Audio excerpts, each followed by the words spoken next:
আমরা ইউরিনারি ক্যালকুলাইতে দুটো পার্ট করেছিলাম, ফার্স্ট পার্ট, সেকেন্ড পার্ট। কিন্তু ফার্স্ট পার্টে আমরা ইউরিনারি ক্যালকুলাই কেন হয় তাই নিয়ে একটা সহজ সরল আলোচনা করেছিলাম, আর দ্বিতীয় পার্টে বেশ কিছু ওষুধ নিয়েও আলোচনা করেছিলাম। দেখলাম যে সমস্ত ওষুধগুলি ওই পার্টের মধ্যে আনা গেল না, তাই আমরা তৃতীয় পার্ট আলোচনা করব। তৃতীয় পার্টে ইউরিনারি ক্যালকুলাইতে মোটামুটি 6-7খানা মেডিসিন নিয়ে আবার পুনরায় আলোচনা করব, যে মেডিসিনগুলি আমার সেকেন্ড পার্টে আলোচনা নেই। তোমাদের একটা কথা শুরুতেই বলে রাখি, তোমরা মাথায় রাখবা। একটা হচ্ছে ইউরিনারি ক্যালকুলাই, কিডনিতে হোক, ইউরেটারে হোক, ব্লাডারে হোক, ইউরেথ্রিয়াতে হোক, যেখানেই আমাদের স্টোন দাঁড়াক না কেন বা আমরা লক্ষ্য করতে পারি, অর্থাৎ ইউএসজি করলে জানতে পারি, সেই সমস্ত অর্গানে যখন কি পাথর দাঁড়িয়ে যন্ত্রণা হয়, অর্থাৎ পাথরটা বেরিয়ে আসার জন্য যখন চেষ্টা হয়, তখন যে যন্ত্রণা হয়, এই যন্ত্রণার ধরন, গঠন, মডালিটিস, এইটা দেখে আমরা তাৎক্ষণিক কিছু মেডিসিন অ্যাপ্লাই করলে সেই যন্ত্রণাগুলি কমে যায়। এটা একটা প্রাইমারি ট্রিটমেন্ট। যন্ত্রণা কমে যাওয়ার পরে সেই ওষুধ বা তার সমগোত্রের ওষুধ সেই রোগীদেরকে সাধারণত বেশিরভাগ ক্ষেত্রে লাগে, যেটা আমাদের জেমস টেলর কেন্ট নার্সের মধ্যে আলোচনা করেছেন। পরবর্তীতে আর একটা স্টেজ আছে, দেখা গেল যে যে মেডিসিন দিয়ে যন্ত্রণা কমালাম সেটাও লাগলো না, বা তার সমগোত্রের ওষুধও লাগলো না, আলাদা অন্য কোনো ওষুধ তার ধাতুগত বা তার সর্বাঙ্গীন মেন্টালিটিস ইত্যাদি লক্ষণের উপরে নির্ভর করে অন্য কোনো মেডিসিন চয়েস হলো হোক, তাতেই আমাদের সেই পাথর জন্মাবার প্রবণতা আস্তে আস্তে সেরে যাবে। অর্থাৎ কিডনি থেকে যখন সুস্থ মূত্র নির্গত হতে থাকবে, তখন মূত্র পাথরগুলি আস্তে আস্তে আস্তে আস্তে ক্ষয় হয়ে যাবে এবং খুব ছোট হয়ে গেলে বেরিয়ে আসবে। আবার অনেক সময় যন্ত্রণাযুক্ত অবস্থায় মেডিসিন বললে বড় বড় পাথরগুলিও নির্গত হয়, এটা তোমরা খেয়াল করবা। যাক, আর একটা কথা তোমাদের বলে দিই, সেটা হচ্ছে যতগুলি বাত ধাতু, গিটেবাত ধাতু বা বাত ধাতুর মেডিসিন আমাদের আছে, প্রত্যেক মেডিসিনে কিন্তু আমাদের কিডনি আক্রান্ত হওয়ার একটা প্রবণতা আছে। জেমস টেলর কেন্ট বলছে গিটেবাত ধাতুর রোগীর কিডনি আক্রান্ত থাকেই থাকে। আক্রান্ত বলতে কি, এখানে non function of kidney. Non function of kidney না হলে তো আর পাথর হয় না।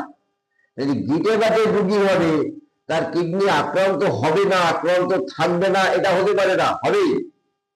তাহলে দেখা যাচ্ছে এমন মেডিসিন লাগতে পারে যে তার অন্য লক্ষণ ধরে, গিটেবাতের লক্ষণ ধরে বা সেই রকম ধাতুগত ভাবে কোনো একটা মেডিসিন চয়েস করে রোগীকে আমরা ট্রিটমেন্ট করতে পারবো, বা কেস রেকর্ড করার পরে আমরা ধারণা করতে পারবো যে এই রোগীটার গিটেবাত সংক্রান্ত ঘটনা বা চরিত্রে আছে, তাহলে এর কিডনি আক্রান্ত আছে, বা অর্থাৎ আমরা প্রমাণ করে পেলাম এর মধ্যে পাথর আছে, তাহলে সেই জাতীয় ওষুধগুলিকেও কিন্তু আমরা ফলো আপ করবো। যাক, কিছু আলোচনা হলো। এবার বলবো সিপিয়া। সিপিয়াতেও কিন্তু আমাদের ইউরিনারি ক্যালকুলাই ট্রিটমেন্ট হয়। তাহলে স্থানিক লক্ষণটা কি? সিপিয়া রোগীর অনেক সময় ন্যাপকামিউরের মতন বা কস্টিকামের মতন হাসি কাশিতে প্রস্রাব সরে, বা প্রস্রাবের বেগ লাগলে, সব থেকে বড় যেটা কথা, প্রস্রাবের বেগ লাগলে তাৎক্ষণিক যদি সে প্রস্রাবে না যায়, পরবর্তীতে তার একটা যন্ত্রণা শুরু হয়। এটা হচ্ছে একটা স্থানিক লক্ষণ, সর্বাঙ্গীন লক্ষণ নয়। প্রস্রাব লাগলো গেল না, পরবর্তীতে একটা যন্ত্রণা শুরু হলো, এখানে একটা সিপিয়ার লক্ষণ। এছাড়া সিপিয়াতে আমরা কি পাই? সঞ্চালনে উপশম, শীর্ণতা, আর মমত্ববোধের অভাব, কনস্টিপেশন ধাতু, শক্ত মনের গায়ে আম জড়ানো, খানিকটা গ্রাফাইটিসের মতো, আর মায়া মমতা নিথর হয়ে যায়। এবং এই মায়া মমতা নিথর হয়ে যায় সাধারণত আপনজনের প্রতি তার মায়া মমতা অনেক অংশে কমে যায়। যদি অনেক সময় খুঁজে দেখা যায় তাহলে বেশ কিছু রোগীর মধ্যে কোলোরাসিটাসের সিমটমসটাও আমরা পেতে পারি। তাই আমরা কিন্তু ইউরিনারি অর্গানে কোনো জায়গায় পাথর জন্মেছে বলে যে তার ওই শুধু লোকাল সিমটমসটা নেব এমন কিন্তু কথা নেই। আমরা রোগীর সর্বাঙ্গীন সিমটমসগুলি সংগ্রহ করার পরে যে মেডিসিন ইন্ডিকেট করবে, যে মেডিসিন নির্বাচন হবে, সেই মেডিসিন অ্যাপ্লাই করলে প্রাণ শক্তি ভালো হবে, এবং প্রাণ শক্তি ভালো হলে কিডনি নর্মাল কাজ করবে। কিডনি যখন নর্মাল ফাংশন করবে তখন ইউরিনারি পাথরগুলি জন্মাবার প্রবণতা আস্তে আস্তে চলে যায়। এছাড়া দেখা যায় থুজা কিন্তু আমাদের ইউরিনারি পাথর ট্রিটমেন্ট করার একটা ভালো মেডিসিন। প্রস্রাবে অব্যক্ত জ্বালা এবং যন্ত্রণা শুরু হয়, প্রস্রাবে অব্যক্ত জ্বালা এবং যন্ত্রণা শুরু হয়। থুজা একটা অ্যান্টিসাইকোটিক রেমেডি। বর্ষাকালে বৃদ্ধি, ভোরবেলায় বৃদ্ধি, জলীয় আবহাওয়ায় বৃদ্ধি, বিকাল 4-5টার সময় কখনো কখনো বৃদ্ধি লক্ষ্য করা যায়। তাহলে প্রস্রাবে জ্বালা দেখে কিন্তু আমরা শুধুমাত্র প্রস্রাবে অসহ্য জ্বালা দেখে কিন্তু আমরা থুজা অ্যাপ্লাই করতে পারি না। তার কারণ ওই রকম জ্বালা তো আমাদের ক্যান্টারিসেও খানিকটা আছে, কিন্তু যদিও ক্যান্টারিসে আগুনে পুড়ে যাওয়ার ন্যায় জ্বালা, কিন্তু ওইটা এই জ্বালাটার সময় রুগী ঠিক ওইভাবে অনুভূতিটা বুঝিয়ে আমাদের বলতে পারে না। ডাক্তারবাবু জ্বলে পড়ে যাচ্ছে, প্রচন্ড যন্ত্রণা হচ্ছে, তো এই বলে, এর বেশি আর ভালো কিছু অনুভূতিতে এনে বলতে পারে না। তবে আমরা কি লক্ষ্য করি, থুজা কিন্তু অ্যাকিউট মেডিসিন নয়। যদি থুজার রোগী হয় তার মধ্যে সাইকো ব্যাকগ্রাউন্ড থাকে, সেই জন্মসূত্রে অর্থাৎ প্রাপ্ত দোষ হতে পারে বা অর্জিত দোষ হতে পারে। অর্জিত দোষ শব্দ অর্থ গনোরিয়া চাপা পড়তে পারে বা গনোরিয়া অর্জন হতে পারে। গনোরিয়া চাপা পড়ার পরে তার মধ্যে একটা সাইকো দোষ স্থাপন হয়ে গেল, তার গায়ে উপমাংশ বা আচিল জন্মাবার একটা প্রবণতা থাকে, তার মধ্যে একটা বদ্ধমূল ধারণা থাকে। সে চিন্তা করে আমার দেহটা দুখণ্ড, ও আত্মা এক জায়গায় আর এক জায়গায় এই দেহ, এই একটা বদ্ধমূল ধারণা, ফিক্সড আইডিয়া। প্রচন্ড সুসিবাইগ্রস্ত। কিন্তু এইরকম সাইকো মেডিসিনের বেশিরভাগই সুসিবাইগ্রস্ত, তোমরা খেয়াল করবা। তবে তোমাদের খেয়াল করতে হবে যে আমার রুগীটা থুজার কিনা। থুজার অনেক সময় এই আঁচিলগুলি হয় ফাটা ফাটা, যদিও ওই ফাটা ফাটা দেখেই থুজা সবসময় চয়েস করা যায় না। তার সর্বাঙ্গীন লক্ষণ দেখে আমাদের থুজা চয়েস করতে হয়। এছাড়া তোমরা থুজাটা আরো ভালো করে পড়বা। পার্টিকুলার ইউরিনারি ক্যালকুলাইতে থুজা অ্যাপ্লাই হবে এটা কথা নাই, ধাতুগত ভাবে তোমাকে থুজা চয়েস করতে হবে। ক্যান্থারিসের মতন এরকম বা অ্যাকোনাইটের মতন আমরা ওই যন্ত্রণাযুক্ত অবস্থায় ব্যবহার করব তাও বলতে পারবো না, করব না তাও বলতে পারবো না। যদি আমরা থুজার মতন বেশ কিছু চিত্র তার মধ্যে দেখি আর চরিত্র যদি দেখি, তাহলে আমরা থুজা সেখানে অ্যাপ্লাই করতে পারবো। এরপর দেখি আমরা অ্যাসিড নাইট্রিক এর পেশেন্টের মধ্যেও অনেক সময় সাইকো বা সিমিডিক মাইজম থাকে। তো নাইট্রিক অ্যাসিডের রোগী যেমন দুধ সহ্য করতে পারে না, হজম যন্ত্রে গোলযোগ থাকে, মিউকাস মেমব্রেন এবং স্কিনের যে জাংশন সেখানে ফাটা থাকে বা ক্ষত থাকে। আর কি থাকে, প্রস্রাবে ঘোড়ার মূত্রের ন্যায় ঝাঁঝালো দুর্গন্ধ, দুধ সহ্য হয় না। অ্যাসিড নাইট্রিকের রোগী আবার গাড়ি চললে ভালো বোধ করে, তার মানে যানবাহন চললে খানিকটা আনন্দ বা সুস্থতা বোধ করে। অ্যাসিড নাইট্রিকের মূত্রের দুর্গন্ধ থাকে। এই অবস্থাগুলি কিন্তু আমরা অ্যাসিড নাইট্রিকের চিত্রের মধ্যে পাই। অ্যাসিড নাইট্রিকেও কিন্তু আঁচিল হয়, সেই আঁচিলে একটা নেচার থাকে, নাড়াচাড়া লাগলে রক্তপাত হয়, অনেক সময় ফসফরাসের মতো। যাই হোক, তাহলে আমি অ্যাসিড ডায়েটিক নিয়ে কিছু বললাম। দুধ সহ্য হয় না, হজম যন্ত্রে গোলযোগ, মূত্রে ঘোড়ার মূত্রের ন্যায় ঝাঁঝালো দুর্গন্ধ, গাড়ি চড়লে উপশম, এই কথাগুলি কিন্তু তোমরা খেয়াল করবা। পরবর্তীতে আমরা দেখি লাইকোপোডিয়াম। লাইকোপোডিয়াম ক্লাবেটাম একটা ধাতুগত ট্রিটমেন্ট করার জন্য বড় মেডিসিন। লাইকোপোডিয়ামের মূত্রে ইটের গুঁড়োর মতন তলানি আমরা লক্ষ্য করতে পারি, এবং সাধারণত দেখা যায় লাইকোপোডিয়ামের যে অন্যান্য লক্ষণগুলি, বৃদ্ধ ভাবাপন্ন চেহারা এসে যায়, ডাইজেস্টিভ সিস্টেমগুলি লাইকোপোডিয়ামের সব থেকে বড় ব্যাপার, অর্থাৎ ডাইজেস্টিভ সিস্টেম আক্রান্ত হবার পরবর্তীতেই তার অন্যান্য রোগ লক্ষণগুলি প্রকাশ পায়। পেটে বায়ু সঞ্চয় হয় বিকাল বেলার দিকে, অর্থাৎ বিকাল বেলা, যদিও আমাদের বইতে লেখা আছে বিকেল 4টা থেকে রাত 8টা পর্যন্ত বৃদ্ধি, কিন্তু রুগীরা ওইভাবে কিন্তু খেয়াল রাখে না। বিকাল বেলা থেকে বৃদ্ধি হয়, ডাক্তারবাবু ওই রাত্রি 8টা-9টা পর্যন্ত মোটামুটি আমার পেটটা ভার থাকে, 2-1 গ্লাস খেলেই আমার পেটটা ভরে যায়, বায়ুতে যেন পূর্ণ হয়ে যায়, আমি আর খেতে পারি না। কনস্টিপেশন ভাব থাকে, এবং মলের প্রথম অংশ শক্ত থাকে, কোমরের ব্যথা থাকে, মল নির্গত হলে বা বায়ু নির্গত হলে তার কোমরের ব্যথাটা কমে যায়, প্রচন্ড কৃপণ স্বভাবের। এই অবস্থাগুলি কিন্তু আমাদের লাইকোপোডিয়াম। গরম খাদ্য খাওয়ার গরম পছন্দ করে, যদি তার পাকস্থলী যন্ত্র অর্থাৎ হজম যন্ত্র আক্রান্ত থাকে, তাহলে লক্ষ্য করা যায় যে গরম খাবার পছন্দ করে, মিষ্টি পছন্দ করে, এই জিনিসগুলি সহ্য হয় এবং সেগুলি খায়।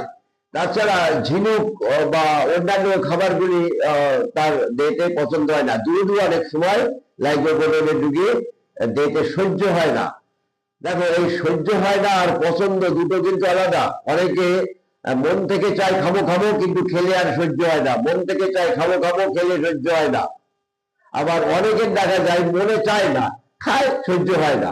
সহ্য না হওয়া একটা জায়গা, আর আগ্রহ, মনের আগ্রহ বা মনের ইচ্ছা আর একটা জায়গা, এটা খেয়াল রাখবা। এছাড়া আমরা প্যারিরা ব্রেভা বলে একটা মেডিসিন লক্ষ্য করতে পারি। প্যারিরা ব্রেভা প্রচন্ড যন্ত্রণা, মূত্র নির্গমন হতে চায় না, কোনো মতেই মূত্র নির্গমন হতে চায় না, কিন্তু অদ্ভুত একটা লক্ষণ। ঠিক মেডরি নামের রুগী যেমন হামাগুড়ি দিয়ে থাকলে, হামাগুড়ি দিয়ে জিহ্বাটা বের করে দিয়ে হামাগুড়ি দিয়ে থাকলে তার শ্বাস প্রশ্বাস নিতে সুবিধা হয় হাঁপানির ক্ষেত্রে, ঠিক তেমনই প্যারিরা ব্রেভাতে যদি হামাগুড়ি দিয়ে থাকে, থেকে যদি এরকম মুখটার মধ্যে দিয়ে জিভটা খানিকটা বের করে যায়, তাহলে তার মূত্র নির্গমন করতে সুবিধা হয়। প্যারিরা ব্রেভা আমরা লিডাম্পলের মধ্যে পাই। লিডাম্পলের মূত্র কিন্তু ওই রকম লাল ইটের গুঁড়োর মতন কখনো কখনো দেখা যায়। আর লিডাম্পল একটা বাত ধাতুর মেডিসিন। আমরা দেখতে পাই লিডাম্পলের রোগী কিন্তু শীতকাতর, এবং তার দেহেতে হাত দিলেও কিন্তু আমরা তার দেহেতে ঠান্ডা লক্ষ্য করতে পারি। কিন্তু অদ্ভুত ব্যাপার হচ্ছে, রুগী শীতকাতর, গায়ে হাত দিলে ঠান্ডা, কিন্তু সে ঠান্ডা চায়। একটা পেকুলিয়ারিটি, রুগী শীতকাতর, শীতল রুগী, আবার তার গায়ে হাত দিলে আমরা ঠান্ডা অনুভব করি, কিন্তু সে ঠান্ডা পছন্দ করে। কোন প্রবাহিত স্থান বা আক্রান্ত স্থানে ঠান্ডা পছন্দ করা একটা লাইকোপোডিয়ামের চিত্র। এবং এছাড়া ওই রকম পায়ের তলায় ব্যথা, গিটে ব্যথা, পায়ের বুড়ো আঙুলি ব্যথা, বাত ধাতু আক্রান্ত হওয়া রোগীদের মধ্যেও কিন্তু আমরা লিডাম্পল দিয়ে এই ইউরিনারি পাথর ট্রিটমেন্ট করতে পারি। দ্বিতীয়ত আর একটা মেডিসিন যেটা আছে ফসফরাস। ফসফরাসও কিন্তু আমাদের ইউরিনারি ক্যালকুলাই পাই। ফসফরাসের রোগী সাধারণত শীর্ণ, একটা মোমবাতি দুদিক ধরিয়ে দিয়ে যেমন দ্রুত পড়ে যায়, তেমন আমরা ফসফরাসের ধাতুতে দেখতে পাই একটা উদরময় প্রবণ থাকে আর একটা রক্তস্রাব প্রবণ থাকে।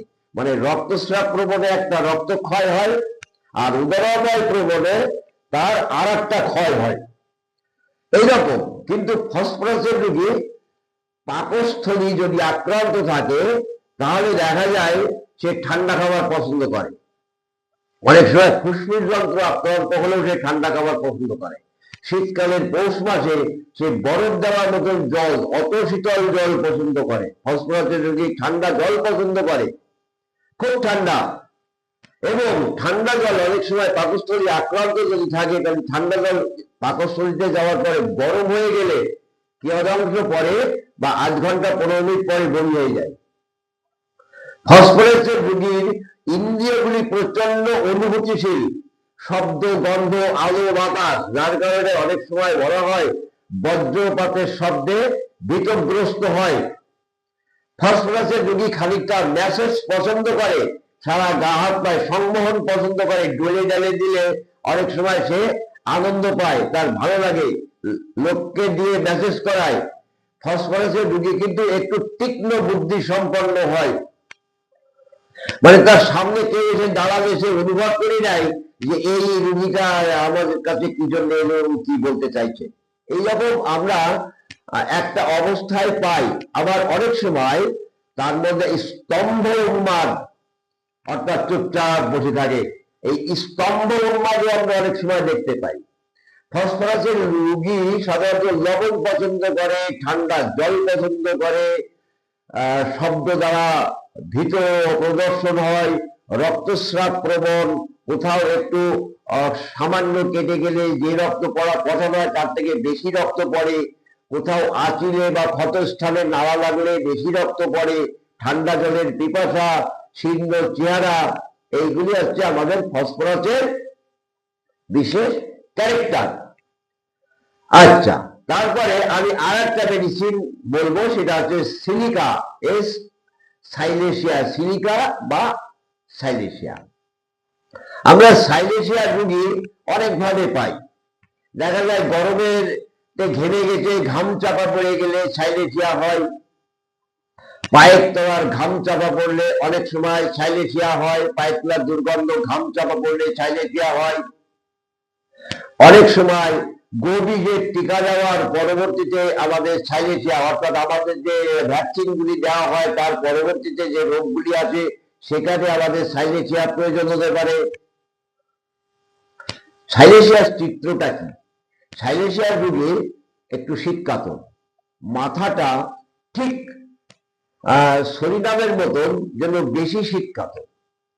সাইলেশিয়ার মাথাটা সাধারণত ঢাকা পছন্দ করে, আর সরিনামের রোগী মাথা কেন সর্বাঙ্গীন ঢাকা পছন্দ করে। গরমকালেও সে বলা হচ্ছে লোমের টুপি ব্যবহার করে। লোমের টুপি গরমকালে আমাদের এই নাতিশীতোষ্ণ ব্যবহার করতে খুব কম দেখা যায়, কিন্তু আমরা ওই বৈশাখ জ্যৈষ্ঠ মাসে ক্যাটাগায় বসতে অনেককেই দেখি। তার মধ্যে অনেকে হয়তো সিলিকা আছে, অনেকে হয়তো সরিনাম আছে, অনেকে হয়তো হিপার আছে, অনেকে হয়তো ক্যালিকার্ব আছে। সেটা আমাদের ইন্ডিভিজুয়াল করে দিতে হবে যে আমার পেশেন্টটা ফসফরাস না সাইলেশিয়া না ক্যালিকার্ব না হিপার সালফার কে, আমাদের এটা ইন্ডিভিজুয়াল করে দিতে হবে। সাইলেশিয়ার রোগী খানিকটা দেখা যায় সে যে কাজ এতদিন ধরে করছে, অর্থাৎ কোনো লেকচারার, কোনো উকিল, কোনো স্কুল কলেজের মাস্টারমশাই, সে যে কাজ নির্বিঘ্নে এতদিন ধরে করতে পারত, এখন দেখা যায় সে কোনো কাজ করার আগে তার মনের মধ্যে একটা ভীতি সঞ্চার হয়, আমি পারবো, আমার দ্বারা হবে। কিন্তু দেখা গেল এর আগে সে খুব নামজাদা একজন লেকচারার, নামজাদা একজন উকিল, নামজাদা একজন শিক্ষক, কিন্তু এখন তার মধ্যে একটা মনে মনে ভীতি সঞ্চার হয়, আমি কি পারবো, আমার দ্বারা কি হবে, এরকম একটা মনের মধ্যে তার চলতে থাকে। কিন্তু সে যদি কাজ শুরু করে তাহলে কিন্তু কাজটা খুব সুচারুরূপেই করতে পারে। সিলিকা কিন্তু আনহেলদি স্কিন, তার কোথাও যদি কেটে যায়, আঁচড় লাগে, তাহলে দেখা যায় তার ঘাটা সারতে অনেক দেরি হয়, আর ক্ষত দিয়ে যে পুঁজ নির্গমন হয় সেটা পাতলা এবং দুর্গন্ধ। দেখো কোথাও কেটে যাওয়ার পরে যদি পেকে যায় আমাদের সমাজে একটা প্রবাদ বাক্য আছে, ওই সুগার আছে, চিনি আছে, অর্থাৎ ডায়াবেটিস হয়েছে। না, এই কথাটা কিন্তু সর্ববই মিথ্যা। তখন অনেক পেশেন্ট তোমরা লক্ষ্য করতে পারবা যার মধ্যে কোনো ডায়াবেটিস সিমটমস নেই, সুগার সিমটমস নেই, কিন্তু কেটে গেলে ক্ষত সারতে চায় না, অর্থাৎ প্রাণ শক্তি ওই ক্ষতগুলিকে রিমুভ করার মতন ক্ষমতা তার মধ্যে নেই। তো সাইলেশিয়া কিন্তু ওই রকম একটা, সাইলেশিয়া, সালফার, সরিনাম, হিপার সালফার, এই যে আনহেলদি মেডিসিন গুলো আমাদের যে তোমরা খুঁজে পাবা স্কিন চ্যাপ্টারে। তাহলে এখানে দেখা যায় সিলিকাও কিন্তু আমাদের ওই ইউরিনারি ক্যালকুলার ট্রিটমেন্ট করতে পারে যদি আমরা ধাতুগত ভাবে, এখানে কিন্তু কোনো লোকাল সিমটমস নেই। সিলিকার ঘামে কিন্তু দুর্গন্ধ হয়, যদিও মার্কের ঘামে দুর্গন্ধ হয়, কিন্তু মার্কের ঘামে যে দুর্গন্ধ হয় এটা পারদ জাতীয় গন্ধ হয়, মুখের একটা দুর্গন্ধ হয়, পারদ জাতীয় দুর্গন্ধ হয়। সিলিকা অনেক সময় দেখা যায় পিন বা সুট জাতীয় জিনিসপত্র সাধারণত ওই পছন্দ করে না, বা ওই ধরনের কথাগুলি মনের মধ্যে চিন্তা হলে এটা কেমন হয়। তো যাই হোক, মেন্টরটা আমি যেটা বললাম, সে ভালো একজন বক্তা ছিল, ভালো একজন লেকচারার ছিল, সে এদানিকাল আর ভালো ওইটা বলতে পারে না, বলতে পারে কিন্তু তার বলার পূর্বে একটা ভয় শুরু হয়, কিন্তু স্টার্ট করলে ভালো হয় বলতে পারে। মাথাটা ঠান্ডা, অর্থাৎ ঢাকা চাই, সর্বাঙ্গ শীতকাতর, মাথা থেকে পা পর্যন্ত শীতকাতর। সিলিকা রুগীর একটু জামা কাপড় ব্যবহার হয়, তার মধ্যে মাথাটা একটু বেশি ঠান্ডা লাগে, তার মাথাটা ঢাকাই চায়। ঠান্ডা খাবার পছন্দ করে, সিলিকা রুগী ঠান্ডা খাবার পছন্দ করে, লবণ পছন্দ করে। এ সমস্ত গুলি সর্বাঙ্গীন ভাবে মিলিয়ে দেখতে হবে। ঠান্ডা পছন্দ করে, লবণ পছন্দ করে, শুধু ন্যাট্রামিউরও হতে পারে, না হতে পারে, কিন্তু ন্যাট্রামিউরের মেন্টাল আর সিলিকার মেন্টাল, ন্যাট্রামিউরের মডালিটিস আর সিলিকার মডালিটিস কিন্তু পার্থক্য। এইভাবে একটা ওষুধকে আর একটা ওষুধের সাথে ইন্ডিভিজুয়াল করে সঠিক মেডিসিনটা আমার রোগীর জন্য যখন আমরা প্রয়োগ করতে পারবো, তখন রোগীর প্রাণ শক্তি সুস্থ হবে, কিডনি সুস্থ হবে, সুস্থ মূত্র নির্গমন হবে এবং মূত্রযন্ত্রে পাথর জন্মাবার প্রবণতা কমে যাবে, অর্থাৎ থাকবে না। আর যদি পাথর থাকে তাহলে সুস্থ মূত্র নির্গমন হতে থাকলে পাথরগুলি ক্ষয় হওয়া শুরু করবে, ছোট হয়ে গেলে বেরিয়ে আসবে। এই হচ্ছে আমাদের হোমিওপ্যাথি ট্রিটমেন্ট। আমাদের কাটা কুটার দরকার হবে না। ঠিক আছে, তোমরা ভালো করে পড়াশোনা করবা।